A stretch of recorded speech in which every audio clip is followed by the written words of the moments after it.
Graça e paz. Bom dia. Amém. Nós iremos tratar de um assunto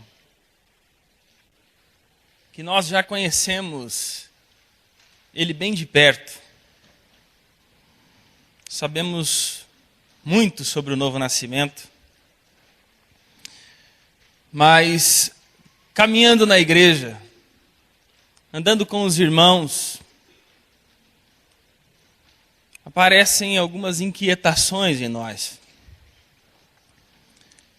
E essas inquietações também são compartilhadas por outros irmãos, e talvez essa seja também uma das suas inquietações, das quais nós falaremos nessa manhã. E antes de começar, eu gostaria de orar com a igreja. Senhor, nós invocamos o Seu nome nessa manhã, Senhor. Venha o Teu reino sobre as nossas vidas. Seja feita a Tua vontade, Senhor, sobre as nossas vidas. Nós te suplicamos isso em nome de Jesus. Nos ministre nessa manhã, nos fale com poder, Pai, é o que nós te pedimos.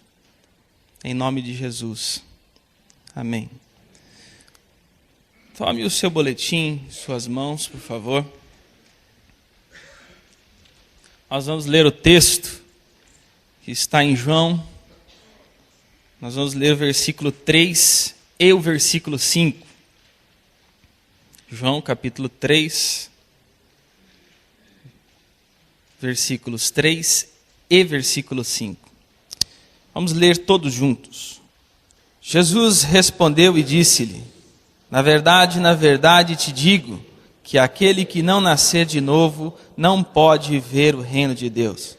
Jesus respondeu: na verdade te digo, que aquele que não nascer da água e do Espírito não pode entrar no reino de Deus. De forma predominante, em geral, o que se entende com a leitura desse texto é a seguinte interpretação: aquele que não tiver uma experiência de regeneração, ou seja, de morte e ressurreição com Cristo na cruz, ao morrer, irá para o inferno e estará perdido eternamente. Ao passo que quem experimenta o novo nascimento, ao concluir o último dos seus dias aqui na terra, viverá eternamente no céu. Será mesmo esse o único sentido que o texto comunica e o que está por trás dessa interpretação reducionista? Quando nós lemos o texto, quando você lê esse texto, não é justamente a primeira coisa que aparece na sua cabeça essa interpretação?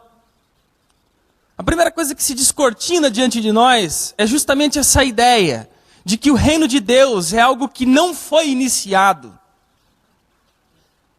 e de que ele será manifesto quando eu morrer. A minha vida será continuada lá no reino. A ideia é de que o reino ainda não começou.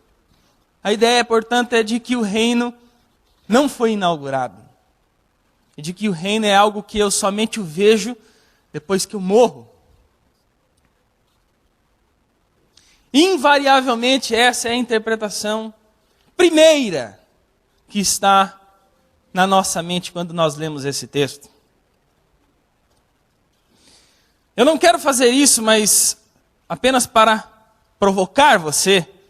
Se eu pedisse que você desse uma outra interpretação, eu tenho certeza que você teria dificuldade de me dar. Porque essas coisas estão enraizadas em nós. Elas estão presas em nós. E a gente precisa identificar por que isso é predominante. Por que isto é a primeira interpretação que está no texto? E a nossa intenção é mostrar que o texto é muito mais rico que isso, e o que Jesus veio fazer extrapola em muito o sentido dessa interpretação. O texto fala muito mais que isso. No entanto, este empobrecimento interpretativo, além de causar grandes transtornos, não está na igreja há pouco tempo. Ele apareceu como doutrina gnóstica já nos primórdios da era cristã, bem como com os desdobramentos filosóficos do platonismo, onde no primeiro caso a matéria é má e o espírito bom, fazendo com que a salvação seja, antes de qualquer coisa, uma redenção do espírito em relação ao corpo. E no segundo caso, mais elaborado, articula-se para criar um dualismo onde o mundo das ideias engloba a realidade concreta e de um mundo sensorial visível, e que o mundo das ideias engloba a realidade concreta e de que o mundo sensorial e visível é enganoso e ilusório. Antes de fazer um comentário sobre este parágrafo, eu quero contar uma história. Você sabe que o senhor Carlos Cachoeira é acusado de contravenção em nosso país e de um favorecimento de muitos cargos do executivo do governo para favorecer os seus negócios ilegais no mundo. Há quem diga até que seja internacional. E quando a gente fala isso, parece que não tem nada a ver com a gente. E aí eu vi uma charge de 2 mendigos conversando. É uma charge no jornal, escrita da seguinte forma: pelo visto, somente nós não temos negócios com o senhor Carlos Cachoeira. E um deles disse: não, eu fiz um jogo de bicho ontem. Por que eu estou contando isso? Quando a gente fala de gnosticismo, platonismo, parece que a gente não tem nada a ver com isso. Parece que é uma coisa tão distante de nós, que parece que o pregador fala isso só para enriquecer o seu sermão. Mas isso tem a ver com nós. Se você anda e conversa com as pessoas, você pode perceber que elas têm uma ideia de que quando as pessoas morrem, o espírito sai andando por aí.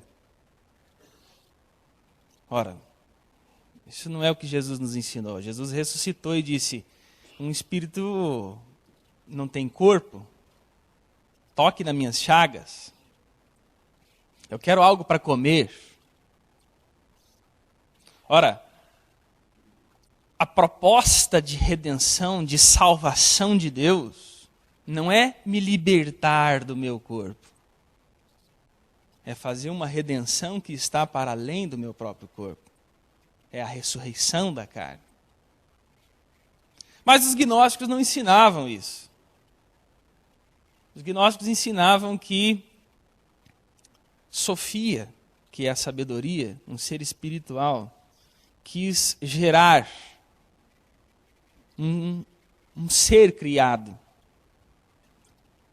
E desse processo gerou um aborto. E o aborto é esse mundo que nós conhecemos. E que parte dele é bom e parte dele é mal. De que meu espírito é bom, meu corpo é mal.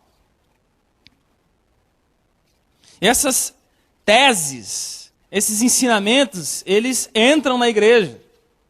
E sorrateiramente eles vão ocupando o nosso pensamento. Você percebe que as pessoas fazem promessas para agradar a Deus, flagelando o seu próprio corpo. Porque é fazendo com que o corpo seja submetido a uma dor, porque ele na verdade está aprisionando o espírito. E ele fará com que o espírito saia do corpo, e quando ele sair do corpo, aí então acontecerá a salvação. E essa ideia está na igreja. Essa ideia ocupa o nosso pensamento. A salvação proposta por Jesus não é uma salvação do espírito em relação ao corpo. Não é liberar o espírito do corpo, porque o corpo é bom. Não é esse o propósito da salvação proposta por Jesus. E nós precisamos estar atentos a isso.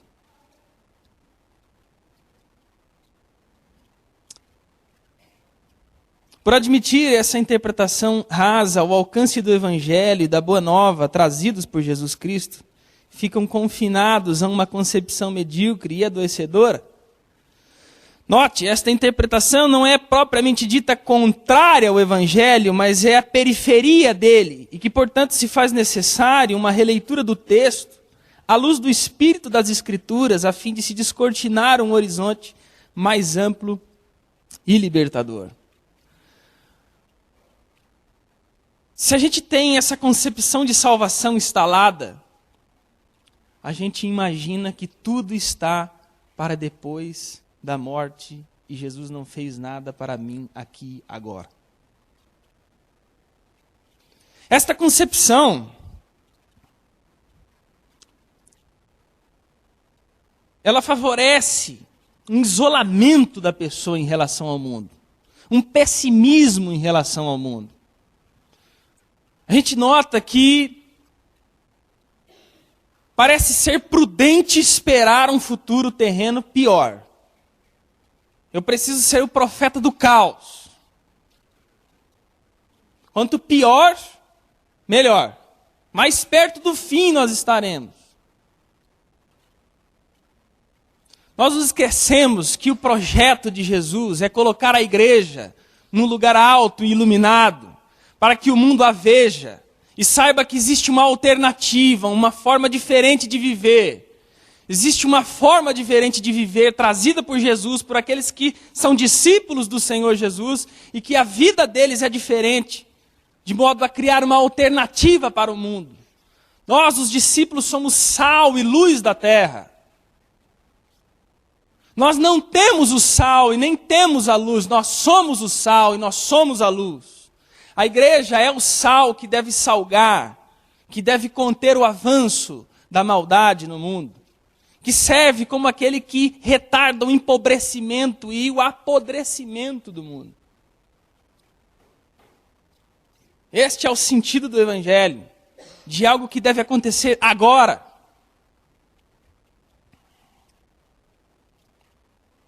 Quando tomado pelo todo, aquilo que é somente periférico, fomenta o aparecimento de pelo menos duas visões distorcidas. Eu disse ainda que essa interpretação que temos do texto é a periferia dele, não é uma questão contraditória. É verdade que nós temos uma vida que está para além da morte. É verdade que no fim da minha vida as coisas não estão terminadas. Jesus ressuscitou e eu ressuscitarei com ele e viverei eternamente com ele. Mas essa interpretação é a periferia do Evangelho. E se eu tomar aquilo que é periférico como um todo, isso traz alguns problemas. Aquilo que impulsiona o pessimismo com o mundo, cuja piedade é fugir dele, celebrando a clausura e o isolamento como santidade e devoção. Há aquelas pessoas que, ao conhecer o Senhor Jesus, elas vêm para a igreja, a primeira coisa que ela faz é um isolamento absoluto do mundo.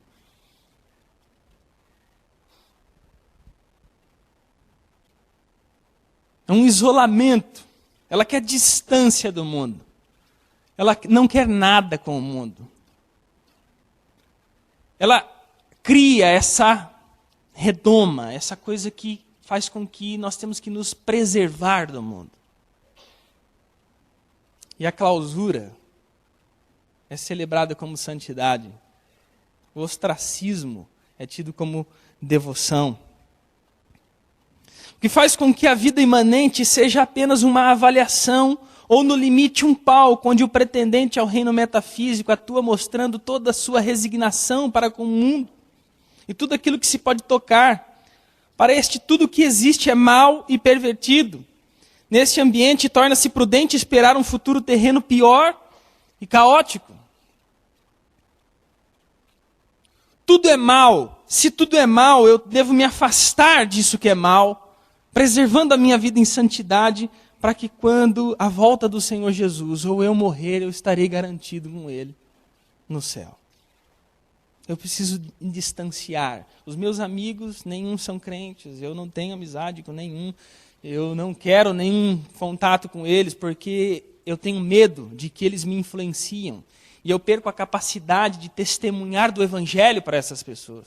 Me é roubado, me é retirado a capacidade de ser sal e luz da terra, como prometido por Jesus no seu Evangelho. Na outra, descendendo da mesma premissa, estão as várias concepções existencialistas, que advogam uma participação quase que irrestrita no mundo, pois como tudo está resolvido definitivamente por Cristo, basta o acionamento do conhecimento doutrinal para que a vida seja continuada no reino de Deus, o qual encontra-se no além, visto que o mundo jaz no maligno e que desfrutar dos poderes desse mundo agora torna-se meta de vida abençoada, já que essa esfera não compromete a outra. Quando tudo é mal, quando todas as coisas estão em decadência, e a única coisa que existe de bom é a minha consciência, é o meu relacionamento com Deus, é a ideia de que eu tenho com Deus, todas as coisas das quais eu participo não tem problema em ser mal, porque esta não interfere na minha vida. É aquela ideia de que os meus negócios podem ser todos escusos. É aquela ideia de que se eu precisar fazer um suborno, se eu precisar fazer uma ilegalidade, se eu precisar mentir para sustentar o padrão da minha vida, isso não contamina o meu espírito. Era o que acontecia na comunidade, na igreja de Corinto. O isolamento do mundo e a libertinagem e o desfrute do mundo descendem da mesma ideia de que o mundo é mau e de que o espírito é bom. Vamos aproveitar então o mundo. Vamos desfrutar do que o mundo nos dá. Vamos fazer tudo o que ele pode nos proporcionar de conforto e alegria, porque isso não vai contaminar em absolutamente nada a nossa vida. O espírito é bom. Nós já conhecemos o que Jesus fez por nós. E de que o corpo sendo mau, ele não jamais contaminará a minha vida e a minha devoção com Deus. Se nós lermos Coríntios capítulo 6, depois você pode ler na sua casa, eu quero dar só a referência aqui. Coríntios capítulo 6, versículo 12 ao versículo 20. Havia irmãos que diziam taxativamente que não tinha nenhum problema em frequentar as prostitutas. Porque estes apetites do corpo não interferiam em nada no seu espírito.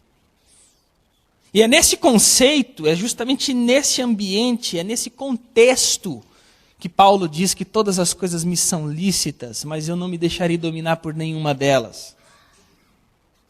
Cristo sendo a minha vida, ele não rouba a minha capacidade de criticar a realidade. Eu não sou um louco. Porque quem pensa assim e age assim, já perdeu a capacidade de julgar as coisas. Todas as coisas me são lícitas, mas não deixarei me dominar por nenhuma delas. Com essa dualidade estabelecida de reino de Deus lá em cima, mundo maligno aqui embaixo, e que dessa forma ambos jamais se tocarão, nada do que pode ser realizado aqui pode suplantar o que Cristo garantiu e conquistou definitivamente na cruz para mim lá. Para esse funciona a máxima de que quanto maior o pecado, maior e mais eficaz a graça. E o texto preferido a fim de sustentar essa mentalidade é o de Romanos 6, 1, parte B. Permaneceremos no pecado para que a graça seja mais abundante. É proposital não estar colocado aí o ponto de interrogação. Porque Paulo sabe que essa é uma afirmação que existe na igreja. Alguém dizia na igreja: vamos continuar no pecado, porque a graça é maior que o pecado. Quanto maior então o pecado, maior será a graça. E Paulo retoma isso como uma pergunta retórica. Ele diz: permaneceremos nós no pecado para que a graça abunde? Ele faz uma pergunta a fim dele mesmo responder: de modo nenhum, como viveremos no pecado nós que para ele morremos? Então este é o tipo de pensamento, esse é o tipo de texto, esse é o tipo de teologia que sustenta essa forma de pensamento. Que quanto maior o pecado, maior a graça. Vamos então permanecer no pecado para que a graça seja mais abundante. Na Bíblia, os que são orientados pelo pessimismo histórico podem ser identificados com os fariseus, enquanto aqueles que creem no desfruto de mundo de forma quase restrita com os saduceus. Os fariseus são bem mais fáceis de identificar na igreja. Nós refletimos e pensamos muito mais sobre eles, mas os saduceus não. Os saduceus é aquela seita judaica que não crê naquele rigor ascético, naquela purificação e naquele rigor da lei, mas crê que pode desfrutar dos mundos, fazendo os conchavos com o governo romano, que pode estar ocupando lugares nas sinagogas e no templo, a fim de governar o pensamento religioso do povo. Ou seja, ele se dá o direito de negociar a sua fé, ele relativiza a sua fé, a fim de desfrutar do conforto e dos benefícios que o mundo pode dar. Tanto uma quanto a outra interpretação descende da mesma premissa, disso que está enraizado em nós. Mas o conceito reino dos céus aparece no Novo Testamento pela primeira vez na voz de João Batista em Mateus 3:2. Vamos ler juntos. Arrependei-vos, porque é chegado o reino dos céus. Arrependei-vos, porque é chegado o reino dos céus. Aparece pela primeira vez na voz de João Batista. Essa mensagem que era proclamada, que João vociferava no deserto. E com a chegada desse reino se desdobraria um novo horizonte para o futuro de Israel. Para a sua implementação, o Messias teria de colocar fim à história, levando a cabo a era marcada pela injustiça, pela opressão, pelo domínio estrangeiro, inaugurando um novo tempo, agora edificado sob a justiça e com a ausência de ambiguidades. João tem uma concepção de reino de Deus, que é característico da apocalíptica judaica. O que é a apocalíptica judaica? É a esperança de que haverá um reino histórico de Deus. Que Deus, quando manifestar a sua presença, quando Deus enviar o seu Filho ungido, o Messias, ele vai implantar um reino, e este reino será político. Ele subjugará todas as forças que oprimem Israel. Israel, em vez de ser dominada, dominará agora. É a implementação de um reino político. Um reino que seria conquistado pela força do Messias. E também sem as ambiguidades. O que são ambiguidades? É vida, morte. É luz e trevas. É bem, é mal.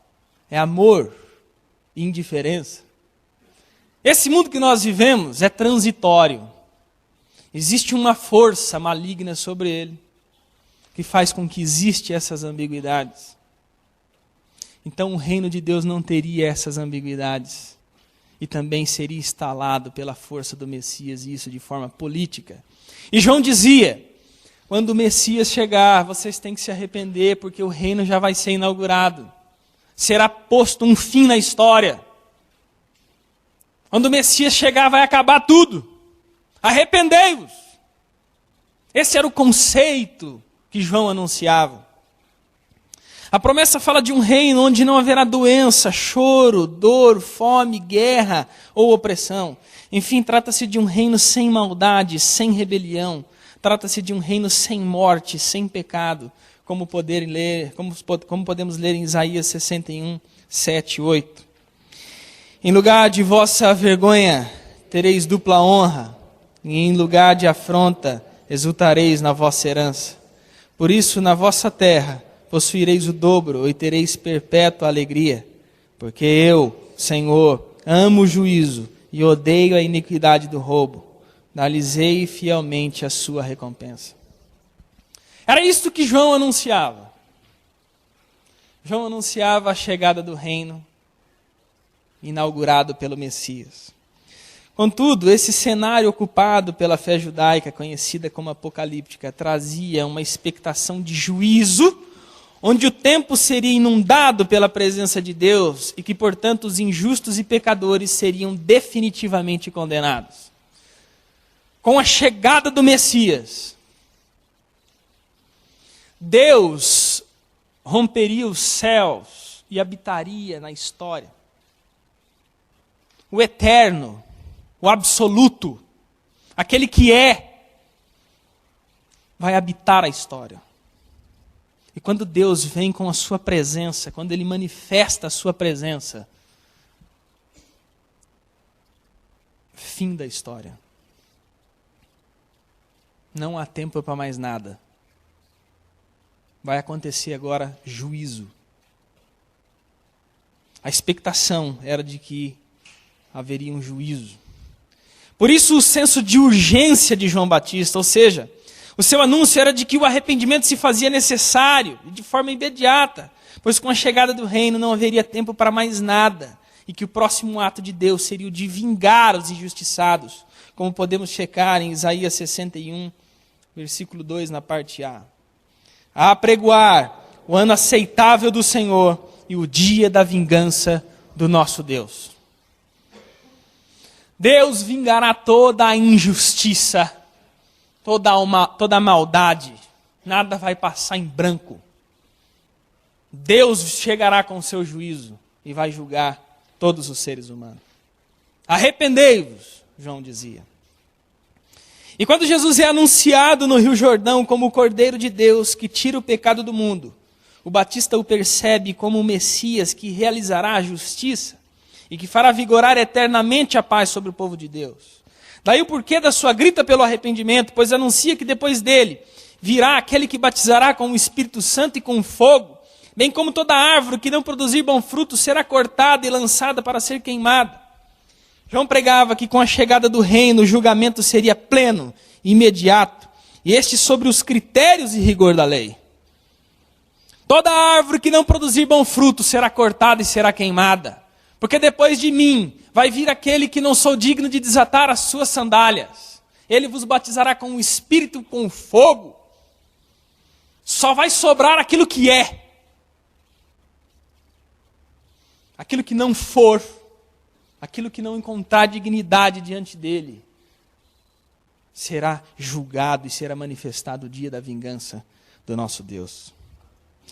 E Jesus, após ter sido batizado e em seguida tentado no deserto, inicia seu ministério em Cafarnaum, reproduzindo a mesma mensagem que ouvira de João, porém, ao invés de julgar os pecadores, passa a comer com eles e ainda afirma que seu ministério é chamá-los ao arrependimento.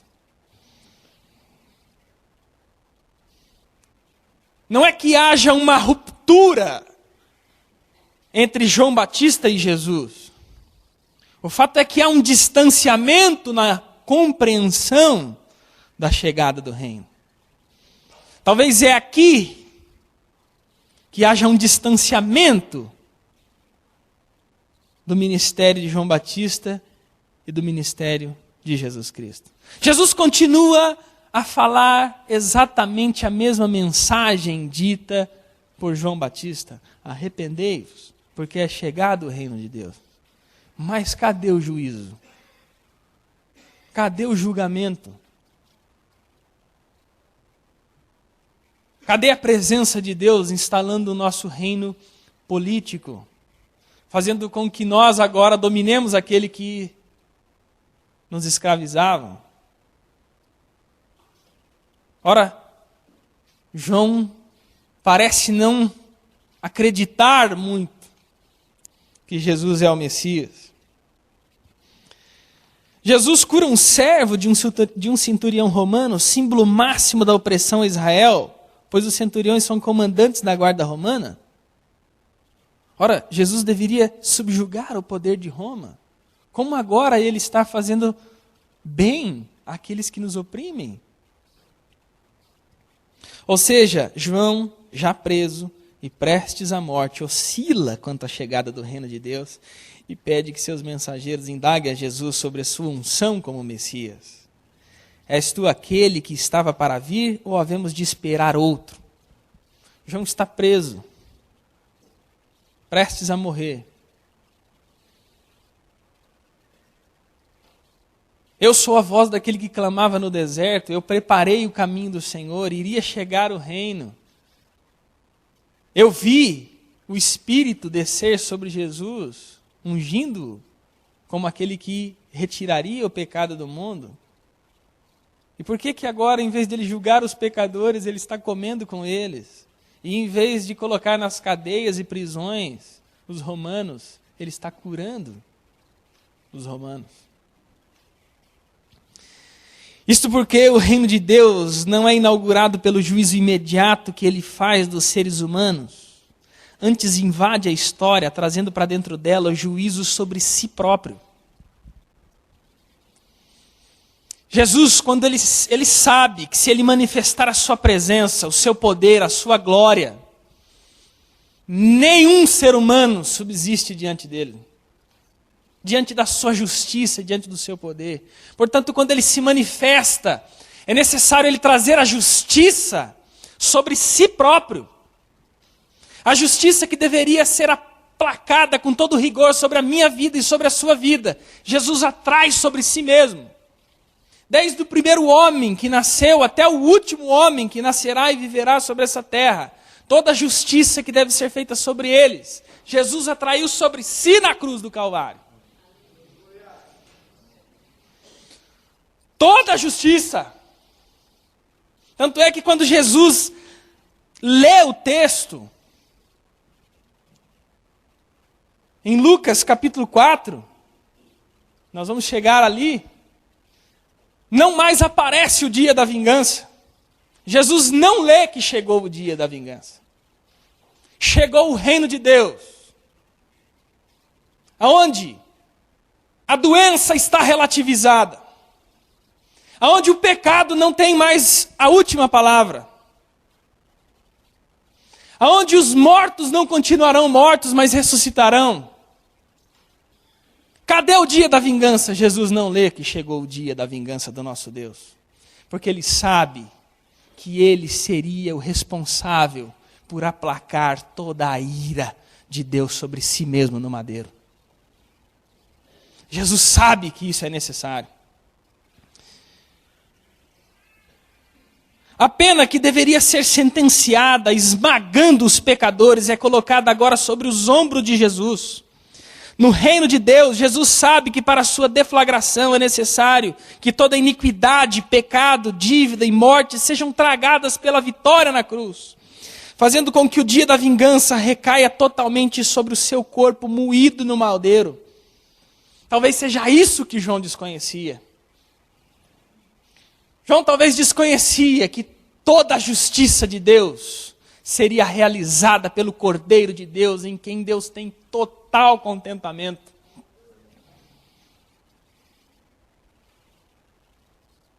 É aqui em que Jesus avança e pede para que João não se escandalize nele. Não se escandalize, João. Confie no meu caráter. Bem-aventurado é aqueles que confiam no meu caráter, diz Jesus. A justiça, portanto, teria que ficar sobre Jesus, porque não é que Deus não faz justiça. A palavra de Deus tem que ser cumprida, a justiça tem que ser feita. E a justiça está sobre o corpo de Jesus. Sendo assim, quando Jesus lê o profeta Isaías em Lucas capítulo 4, versículo 18 e 19, vamos ler esse texto. Lucas capítulo 18 e 19. Lucas 4, 18 e 19.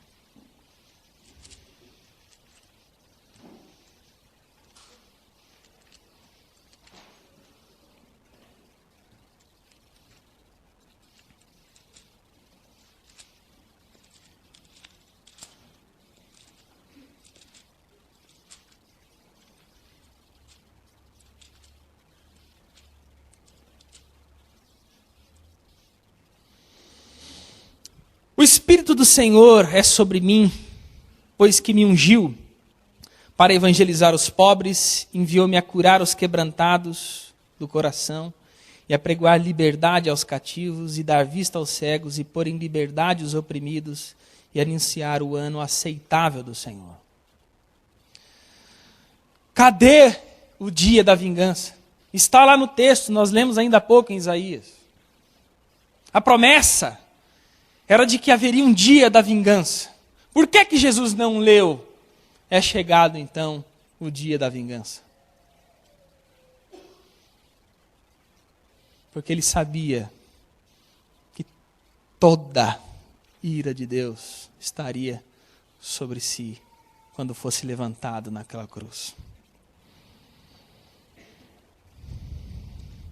Não mais é mencionado o dia da vingança, pois ali é proclamado que toda vingança seria traída nele como Cordeiro de Deus que tira o pecado do mundo, de modo que toda a ira do Pai fosse aplacada pelo seu Filho, em quem tem todo o contentamento. Aleluia! O reino de Deus é, portanto, uma realidade escatológica. O que é uma realidade escatológica? É uma realidade que nos é antecipada agora. É uma realidade que vem a mim agora. É verdade para mim agora. É real para mim agora. É uma antecipação de uma realidade divina aos seres humanos. É a manifestação no tempo e no espaço do findar da velha criação, do término da rebelião, do fim do pecado, da morte, e tudo isso unicamente através da morte do pecador com Cristo na cruz. Naquela cruz, Jesus, ao morrer, ele atraiu todos os seres humanos na sua morte. Não só todos os seres humanos, mas tudo que existe teve fim na cruz do Calvário. A morte de Jesus Cristo na cruz é o último ato da história. Terminou a velha criação. Não existe mais uma velha criatura. O que existe agora é o surgimento da nova criatura, que me é antecipada dentro de mim, do meu homem interior, que é a consciência de que Deus habita em mim, de que eu tenho a mente de Cristo, e que o reino é manifesto para relativizar todos os poderes que me oprimem, todo o pecado que está sobre mim, todas as minhas angústias e os meus medos, com o aparecimento do reino estão relativizados. Deus tem a última palavra sobre toda e qualquer coisa agora. Você que pensa estar sobre uma circunstância que jamais poderá ser liberto, quem sabe você tem problema com álcool, você não consegue dizer não a isso aí. Drogas, você se submete a todo e qualquer tipo de perversidade sexual, e você não consegue entender a sua vida diferente disso aí. Você que tem todos os seus negócios na mentira, no engano, no suborno. Eu quero dizer uma coisa para vocês, Jesus Cristo venceu todos na cruz. Toda a velha criatura foi destruída na cruz do Calvário. Nada disso aí tem a última palavra sobre a sua vida. Quem tem a última palavra sobre a sua vida é Jesus. Confie no caráter de quem diz. Creia no caráter de quem diz. A ressurreição de Cristo é a irrupção propriamente dita do reino. É a manifestação do Espírito da vida. É a implosão do poder da vida indestrutível no meu homem interior. É a convicção de que Cristo é a minha vida. É de que aquilo que era irresistível, agora com o poder de Cristo em mim não é mais. É aquilo que me oprimia, agora não me oprime mais. Porque Jesus Cristo, ao subir naquela cruz, além de me perdoar, também me fez morrer para o pecado. Deus me faz morrer ali naquela cruz, Ele não só me perdoa. Ele me perdoa, porque a ira que deveria estar sobre mim foi aplacada por Jesus Cristo ali naquela cruz. Isto é uma convicção no meu homem interior, é a renovação da minha mente, é a relativização do poder de todos os poderes das trevas e mundanos. Quando a vida ressurreta opera, todos nós caímos de joelhos e reconhecemos que verdadeiramente Jesus Cristo é o Senhor absoluto e clamamos pelo senhorio sobre nós. Quando o reino irrompe, quando Jesus Cristo ressurge dos mortos. Aparece não mais um ato na história, mas aparece não só o fim da velha criatura, mas também o início das novas coisas. De modo que as velhas coisas para trás ficam. E nós seguimos após Jesus.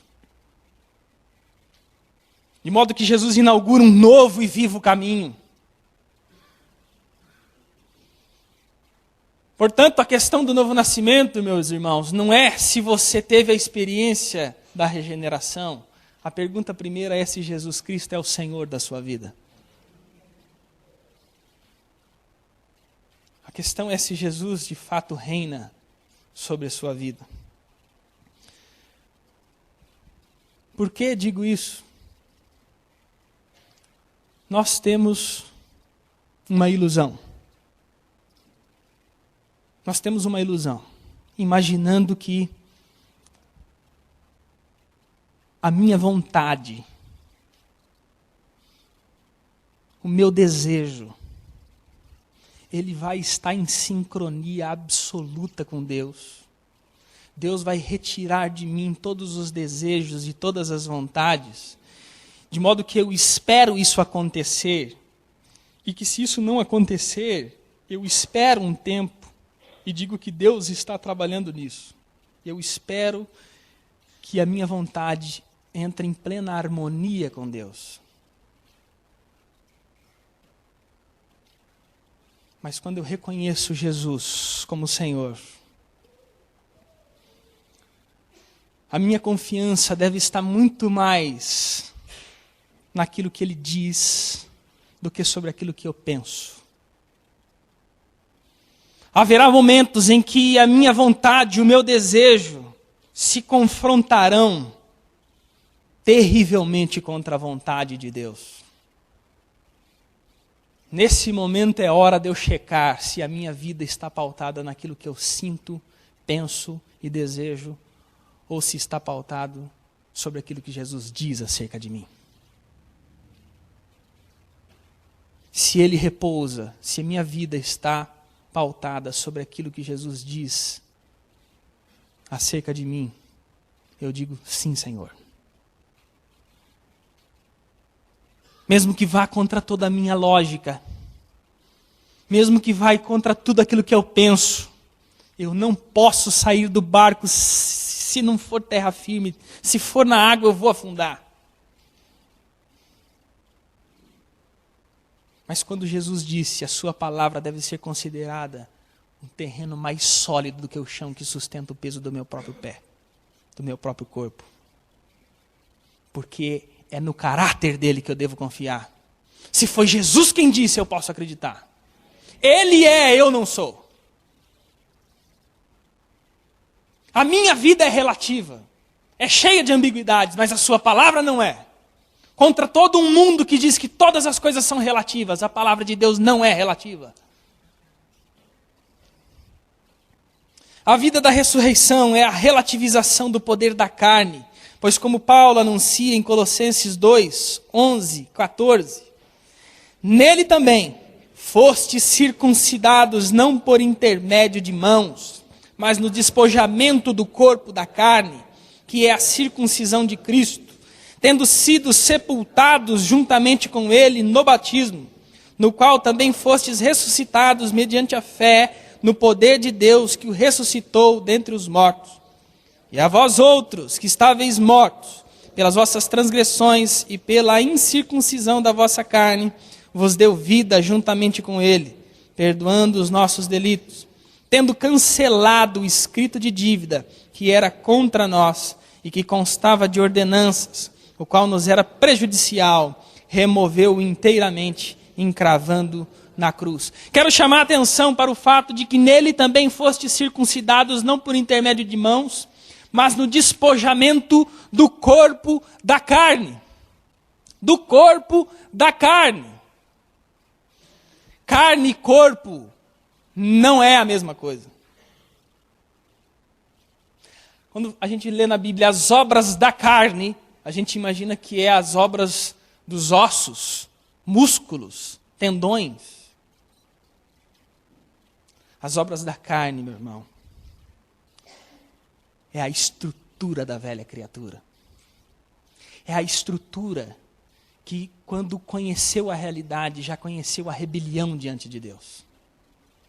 Que é rebelde a Deus. De modo que ela jamais pode estar sujeita, e nem em verdade pode estar a Deus. Mas a circuncisão, ou seja, o corte, a separação que a obra de Jesus na cruz faz, é a separação do corpo da carne. Isso não mais é vivo em mim. O que é vivo em mim é o poder da vida indestrutível que está em Cristo Jesus. A carne está relativizada.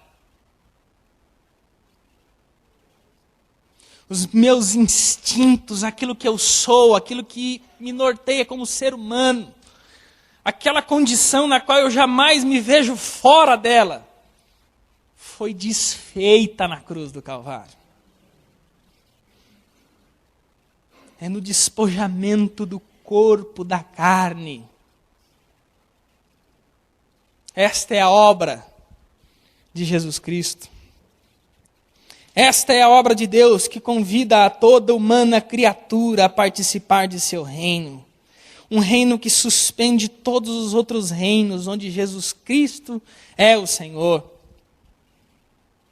Irmãos, eu tenho percebido que nós temos uma concepção, muitas vezes, da graça, que vem relativizar Deus,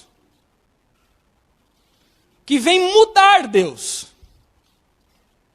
De que Deus antes punia e era irado contra todo o pecado, mas agora o pecado morreu, Deus não acha mais nenhum problema com o pecado. Sendo que o reino, o que Jesus Cristo veio realizar na cruz, veio colocar em relativização toda a minha vida, todo o pecado, toda a morte, toda a doença. E é o uso do expediente do conhecimento doutrinal da graça para fazer um arranjo em dizer que Deus é que mudou e que, portanto, eu posso continuar pecador, fazendo tudo quanto é tipo de pecado.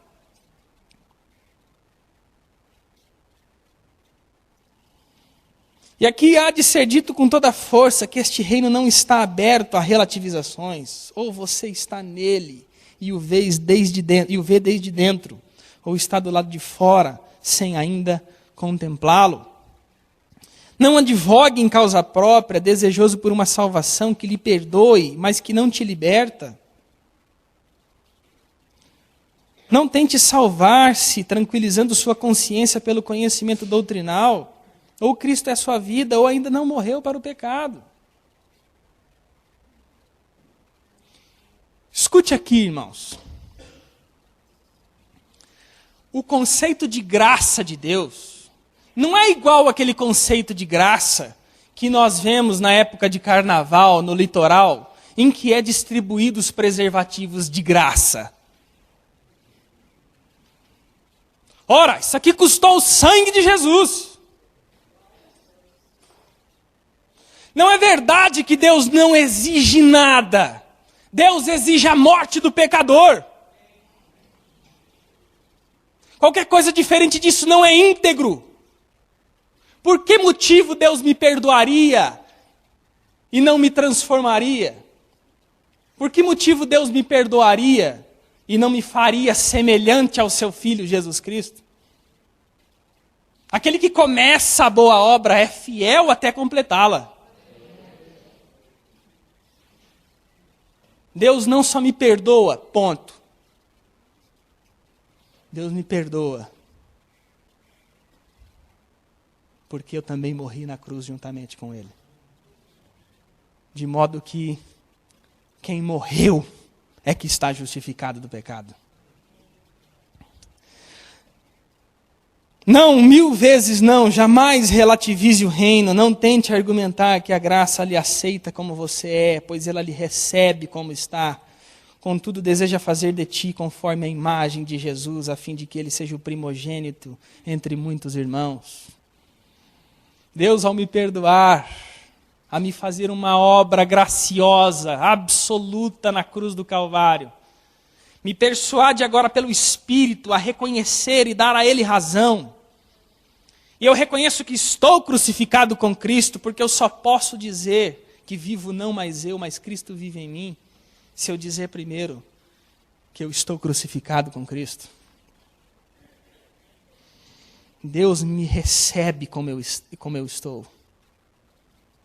E Ele quer fazer de mim semelhante ao seu Filho Jesus.